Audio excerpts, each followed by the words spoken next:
oui, sur les solutions pour réguler la dynamique de l'accumulation, de la concentration des fortunes. Alors d'abord, il y a plein de solutions complémentaires les unes aux autres. Hein. C'est-à-dire qu'il y a l'investissement dans l'éducation, à nouveau, est la forme de politique permettant de réduire les inégalités, qui est sans doute la plus importante à long terme. Maintenant, ça ne suffit pas, parce que même avec un système éducatif inclusif, il y a des logiques soit d'élévation excessive des très hauts revenus managériaux, soit de concentration du capital à travers un rendement du capital, notamment pour les patrimoines élevés, plus élevés que la croissance, qui peut conduire à des inégalités excessives. Donc l'éducation doit aussi s'accompagner de politique dans d'autres domaines, notamment sous forme d'impôts progressifs sur le revenu et sur le patrimoine. Donc il y a plein de choses qu'on peut faire au niveau national permettant d'aller dans cette direction. Et d'ailleurs, c'est ce que font les gouvernements, d'une certaine façon. C'est-à-dire les gouvernements ont créé, sous la pression des événements parfois, mais ont créé, par exemple, l'impôt progressif il y a un siècle. Beaucoup de gens disaient que l'impôt progressif ne verrait jamais le jour, et disaient que c'était une belle utopie, mais que tout ça verrait jamais le jour, etc. Bon, finalement, ça s'est développé. Donc l'histoire est pleine de surprises, l'histoire est pleine de belles utopies qui se réalisent d'une façon dont on l'avait pas prévu.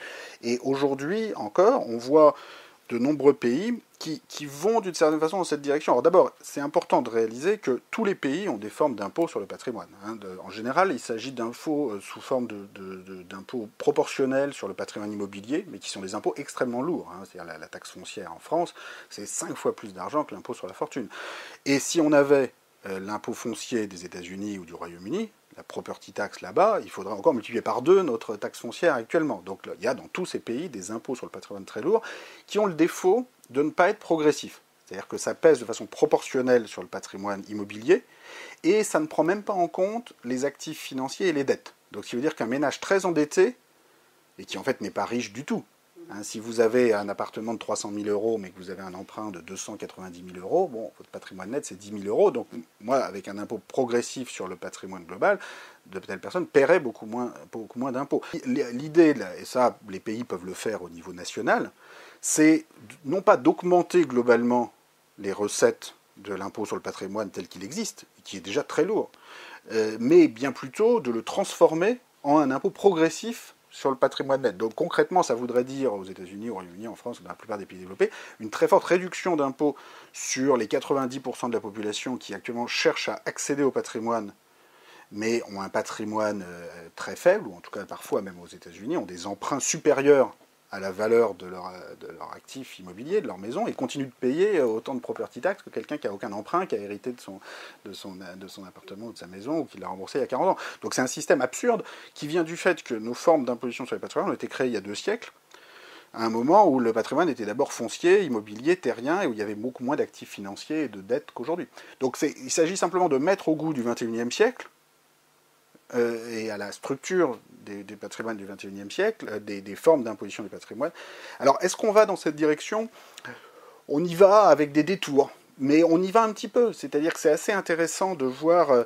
Il y a toujours plein de choses étonnantes qui se passent dans l'histoire. Vous avez en Espagne, le gouvernement Rajoy, qui n'est pas exactement d'extrême gauche, a réintroduit l'impôt sur la fortune qui avait été supprimé sous Zapatero.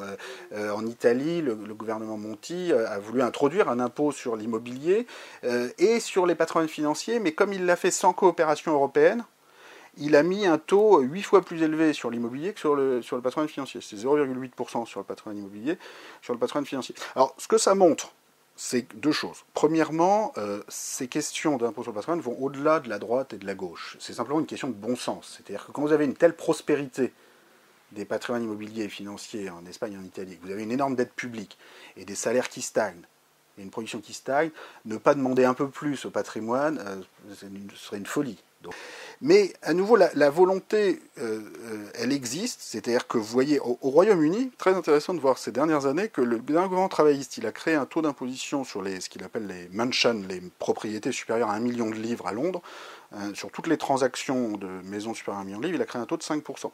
Qu'a fait le gouvernement Cameron? Il a créé un taux de 7% pour celles au-dessus de 2 millions de livres. Donc il y a encore 5 ans, tout le monde disait que le secret bancaire en Suisse serait là avec nous pour toujours, que la Suisse était trop puissante pour le reste du monde. Finalement, il a suffi de quelques sanctions bancaires des États-Unis d'Amérique, qui savent faire des sanctions bancaires, pas seulement sur BNP Paribas, mais aussi sur les banques suisses, pour que, hop, la Suisse change immédiatement la législation. Alors, qu'est-ce qu'on peut retenir de cet épisode? On peut le voir de façon négative en disant c'est quand même triste que les pays européens n'avait pas réussi à régler le problème tout seul, parce que quand même la France et l'Allemagne sont quand même autrement plus concernés que les États-Unis par le secret bancaire en Suisse. C'est triste qu'on ait dû attendre des sanctions bancaires américaines pour finalement accepter d'aller vers les transmissions automatiques d'informations en Europe et vers la création d'un registre des titres financiers. Il y a eu des crises inégalitaires dans le passé, il y a déjà eu des crises de la dette publique encore plus importantes que celle qu'on a actuellement. Le Royaume-Uni a eu 2 années de PIB en dette publique au XIXe siècle. Il s'en est d'ailleurs assez mal sorti. Ça lui a pris un siècle d'austérité. Comme quoi, l'austérité, ça peut marcher, mais ça peut prendre du temps. Donc, enfin, en tout cas, il y a plein de choses à apprendre d'une remise en perspective historique, comparative sur ces questions d'inégalité, ces questions financières qui nous concernent tous et dont chacun doit pouvoir se saisir. Et bon, c'est ça l'objectif principal de ce livre.